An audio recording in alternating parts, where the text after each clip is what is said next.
Penguasaan syaitan pada setiap pengikutnya senyatanya tidaklah ada hujah dan pendukungnya sama sekali. Para pengikut syaitan tersebut hanyalah mengikuti ajakan syaitan dan itu sesuai dengan hawa nafsu mereka.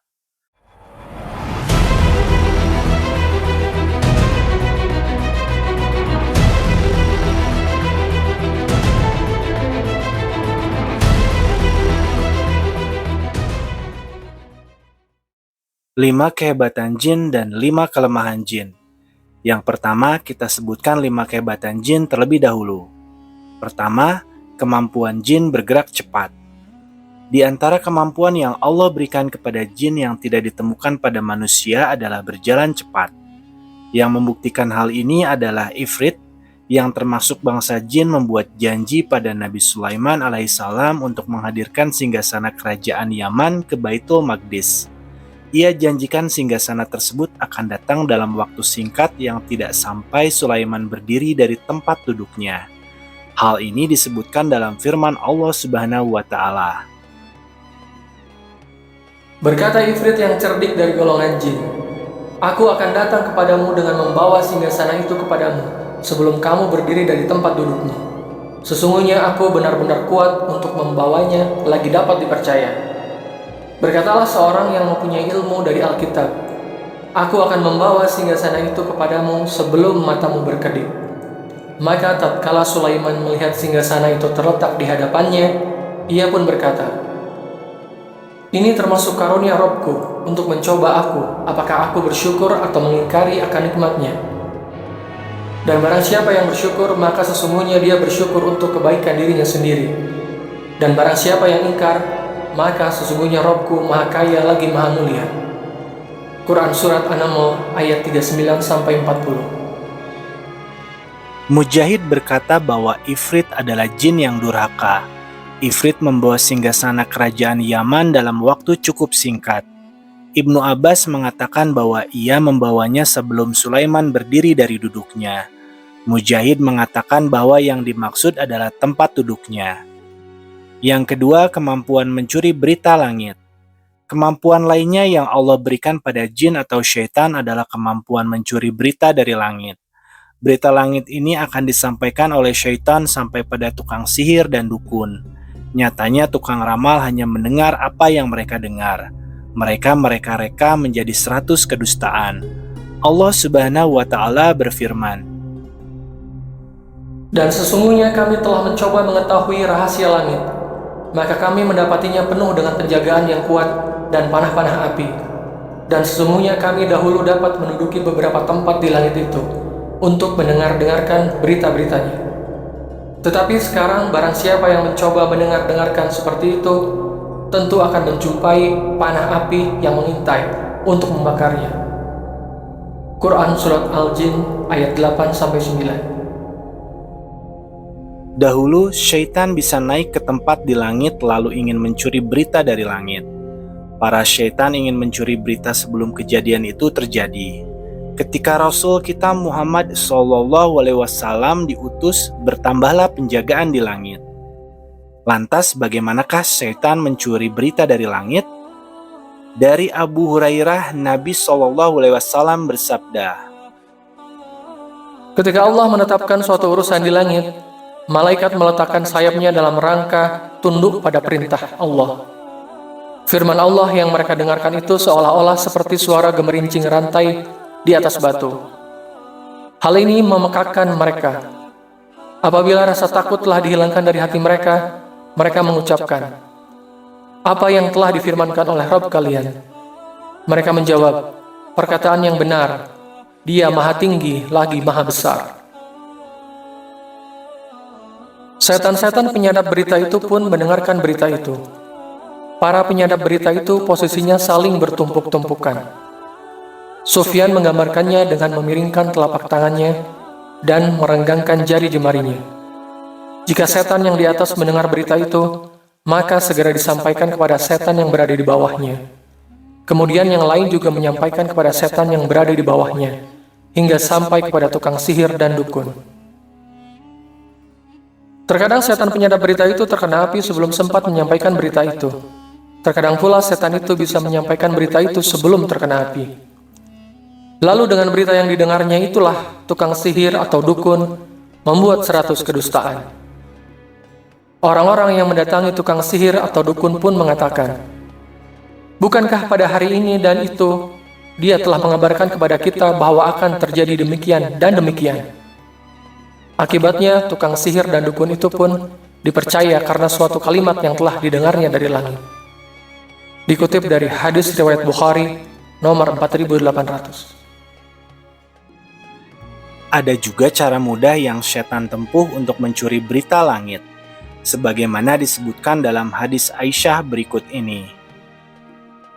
Para malaikat saling berbicara di atas awan dan awan-awan yang gelap tentang berbagai urusan yang akan terjadi di bumi. Lalu didengar oleh setan-setan. Kemudian setan-setan itu membisikkannya pada telinga para dukun, sebagaimana botol ditiup. Lalu setan-setan itu menambah urusan yang didengarnya itu dengan 100 kedustaan. Hadis riwayat Bukhari nomor 3288. Yang ketiga, kemampuan jin mendirikan gedung yang tinggi. Ada lagi di antara kemampuan yang Allah berikan pada jin, yaitu kemampuan mereka mendirikan gedung atau bangunan yang tinggi, bahkan dibuat dengan arsitektur seperti istana. Allah Subhanahu wa Ta'ala berfirman, Dan sebahagian dari jin ada yang bekerja di hadapannya, di bawah kekuasaannya, dengan izin Tuhannya. Dan siapa yang menyimpang di antara mereka dari perintah kami rasakan kepadanya azab neraka yang apinya menyala-nyala. Para jin itu membuat untuk Sulaiman apa yang dikehendakinya, dari gedung-gedung yang tinggi, dan patung-patung, dan piring-piring yang besarnya seperti kolam, dan periuk yang tetap berada di atas tungku. Quran Surat Saba ayat 12-13. Dari ayat di atas, Ibnu Katsir rahimahullah berkata, Allah memberi kemampuan pada jin untuk bekerja di bawah kekuasaannya, untuk mendirikan berbagai bangunan dan lainnya. Siapa saja yang enggan taat pada Allah dari para jin, maka mereka akan disiksa dengan siksaan yang pedih. Dalam ayat ke-13 disebutkan bahwa para jin membuat untuk Sulaiman apa yang dikehendakinya dari gedung-gedung yang tinggi, atau disebut maharib. Yang dimaksud dengan gedung-gedung di sini adalah bangunan yang bagus sebagai tempat tinggal, sebagaimana dikatakan oleh Ibnu Katsir. Mujahid mengatakan bahwa maharib yang dimaksudkan dalam ayat adalah bangunan yang kualitasnya masih di bawah istana. Ad-Dohak mengatakan bahwa maharib adalah masjid-masjid. Qatadah mengatakan bahwa yang dimaksud maharib adalah masjid dan istana. Ibnu Sa'id mengatakan maharib adalah tempat tinggal. Sedangkan tamatsil yang dimaksud dalam ayat adalah suwar, yaitu patung. Sebagaimana dikatakan oleh Atiyah Al-Aufi, Ad-Dohak, dan As-Sudi, Mujahid mengatakan bahwa patung tersebut terbuat dari tembaga. Sedangkan Qatadah mengatakan bahwa patung tersebut terbuat dari tanah dan kaca. Ini adalah di antara kemampuan yang Allah berikan kepada jin. Semoga Allah menganugerahkan ilmu yang bermanfaat. Yang keempat, kemampuan syaitan menyusup melalui aliran darah. Kemampuan jin atau syaitan yang lainnya adalah ia dapat menyusup melalui aliran darah. Dalil yang menyatakan bahwa syaitan itu mengalir di saluran darah manusia adalah kisah Sofiyah berikut. Dari Sofiyah binti Huyai, ia berkata, Pernah Rasulullah Shallallahu Alaihi Wasallam sedang beriktikaf, lalu aku mendatangi beliau. Aku mengunjunginya di malam hari. Aku pun bercakap-cakap dengannya. Kemudian aku ingin pulang dan beliau berdiri lalu mengantarku. Kala itu rumah Sofiyah di tempat Uzamah bin Zaid. Tiba-tiba ada dua orang Ansor lewat. Ketika keduanya melihat Rasulullah Shallallahu Alaihi Wasallam, mereka mempercepat langkah kakinya. Nabi Shallallahu Alaihi Wasallam lantas mengatakan, "Pelan-pelanlah, sesungguhnya wanita itu adalah Sofiyah binti Huyai." Keduanya berkata, "Subhanallah, wahai Rasulullah." Rasulullah Shallallahu Alaihi Wasallam bersabda, "Sesungguhnya setan menyusup dalam diri manusia melalui aliran darah. Aku khawatir sekiranya setan itu menyusupkan kejelekan dalam hati kalian berdua." Muttafaqun alaih. Dikutip dari hadis riwayat Bukhari dan Muslim. Al-Qadi, Iyad, dan ulama lainnya berkata bahwa yang dimaksud setan itu menyusup dalam tubuh manusia adalah secara zahirnya atau tekstualnya. Allah telah memberikan pada setan kekuatan dan kemampuan, sehingga bisa mengalir atau menyusup dalam tubuh manusia melalui darahnya. Ada beberapa pelajaran penting yang bisa diambil dari hadis di atas. Kesatu, lemah lembut dan kasih sayangnya Rasul Shallallahu Alaihi Wasallam sampai-sampai beliau ingin agar hati umatnya tidak disusupi oleh syaitan, sehingga beliau mengabarkan hal tersebut. Karena jika syaitan sudah menjangkiti hati, tentu hati tersebut bisa binasa. Kedua, berprasangka buruk pada seorang nabi adalah kufur, dan ini disepakati oleh para ulama. Tidak pantas pula menuduh seorang nabi telah melakukan dosa besar. Ketiga, bolehnya seorang wanita menziarahi suaminya yang sedang itikaf. Ia boleh menziarahi atau mengunjunginya di siang atau di malam hari. Dan kunjungan seperti itu tidak mencacati itikafnya. Namun dimakruhkan saja terus bersenang-senang dengan istri ketika itikaf karena dikhawatirkan bisa merusak ibadah itikaf. Keempat, hendaknya setiap muslim menghindari berprasangka buruk pada saudaranya. Yang mesti didahulukan adalah memberikan uzur. Kelima, jika seseorang melakukan sesuatu yang bisa disangka buruk oleh orang lain, maka hendaklah ia jelaskan perihal yang sebenarnya terjadi. Keenam, setiap orang harus mempersiapkan dan menjaga diri dari tipu daya syaitan, karena syaitan itu menyusup dalam tubuh manusia melalui aliran darahnya. Ketujuh, boleh mengucapkan subhanallah ketika takjub pada sesuatu.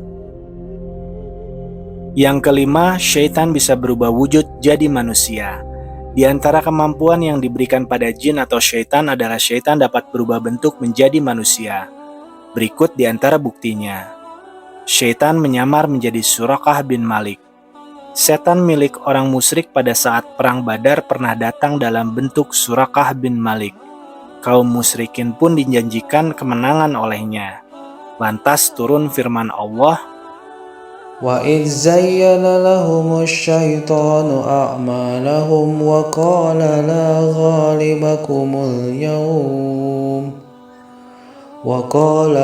غَالِبَكُمُ الْيَوْمَ مِنَ النَّاسِ وَإِنِّي جَارٌ لَكُمْ.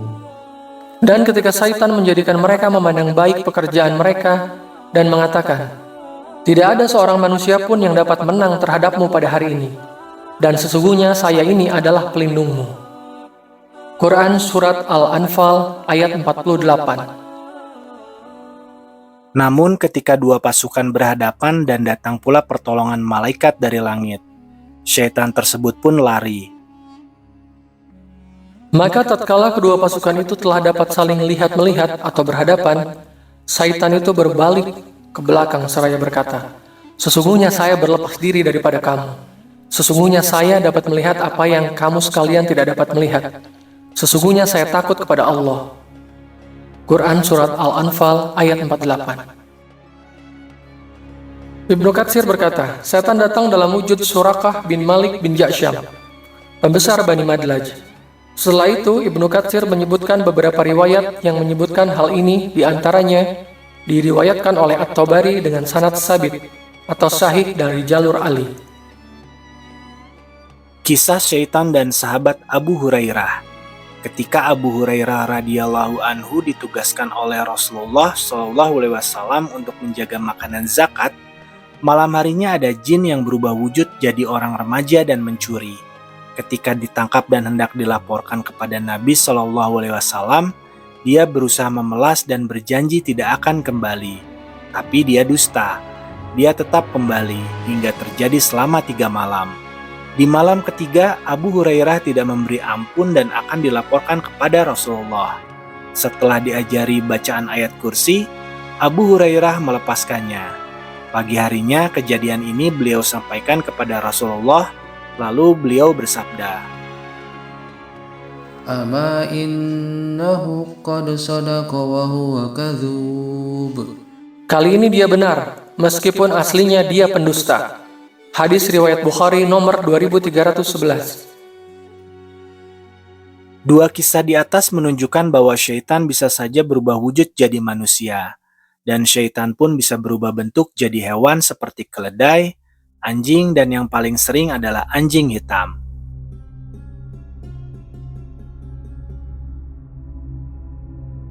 Berikut akan disampaikan kelemahan jin, syaitan atau iblis. Pertama, syaitan tidak bisa menguasai hamba Allah yang soleh. Serial-serial sebelumnya telah menjelaskan mengenai kemampuan luar biasa dari jin dan syaitan. Kali ini kita akan melihat kelemahan-kelemahan jin dan syaitan. Di antara kelemahan syaitan adalah mereka tidak bisa menguasai hamba Allah yang soleh, yang bagus iman dan akidahnya. Dan ingat, tipu daya syaitan itu lemah. Inna kaida syaitani kana dha'ifa. Sesungguhnya tipu daya setan itu lemah. Quran Surat An-Nisa ayat 76. Kuasa yang diberikan pada syaitan hanyalah untuk menyesatkan dan menghasut manusia untuk berbuat kekafiran dan kesyirikan, sebagaimana yang Allah firmankan, Alam tara anna arsalna syayatina 'alal kafirina ta'uzzuhum azza. Tidaklah kamu lihat bahwasanya kami telah mengirim setan-setan itu kepada orang-orang kafir untuk menghasut mereka berbuat maksiat dengan sungguh-sungguh. Quran Surat Maryam ayat 83. penguasaan syaitan pada setiap pengikutnya senyatanya tidaklah ada hujah dan pendukungnya sama sekali. Para pengikut syaitan tersebut hanyalah mengikuti ajakan syaitan dan itu sesuai dengan hawa nafsu mereka. Kedua, syaitan takut pada orang yang kuat imannya. Seseorang yang imannya kuat, kokoh dan terus teguh dalam Islam, maka akan sukar diganggu syaitan. Sebagaimana yang terjadi pada Umar bin Khattab. Rasulullah SAW pernah berkata pada Umar bin Khattab, Sesungguhnya setan benar-benar takut padamu, wahai Umar. Tatkala aku duduk, budak wanita itu memukul rebana. Lalu masuk Abu Bakar, Ali dan Utsman. Dia masih memukul rebana. Tatkala dirimu yang datang, budak wanita itu melemparkan rebananya. Dikutip dari hadis riwayat Tirmizi. Rasulullah SAW juga bersabda, Sungguh aku melihat setan dari kalangan manusia dan jin lari dari Umar. Hadis riwayat Tirmizi nomor 3691. Ketiga, syaitan tidak dapat menyerupai Nabi. Di antara kelemahan syaitan lainnya adalah ia tidak dapat menyerupai Nabi kita Muhammad SAW dalam mimpi. Dari Abu Hurairah radhiyallahu anhu, ia berkata bahwa Rasulullah SAW bersabda, Siapa saja yang melihatku dalam mimpi, maka ia benar telah melihatku, karena setan tidak mungkin menyerupai diriku. Hadis riwayat Muslim nomor 2266. Namun hadis ini bukan berarti setiap orang yang mengaku melihat Rasul SAW selalu benar, karena ia harus buktikan bagaimanakah ciri-ciri fisik Rasul SAW. Ternyata banyak yang mengaku akan tetapi bentuk rupa yang ia gambarkan jauh berbeda. Wallahul musta'an. Yang keempat, syaitan tidak dapat masuk dalam rumah yang disebut nama Allah. Ini juga di antara kelemahan syaitan. Ia tidak dapat masuk dalam rumah yang pintunya ditutup dengan menyebut nama Allah. Dari Jabir bin Abdillah, Rasulullah SAW bersabda, Jika hari mulai gelap, tahanlah anak-anak kalian untuk keluar rumah, karena saat itu setan sedang berkeliaran. Jika telah lewat sebagian malam, biarkanlah mereka.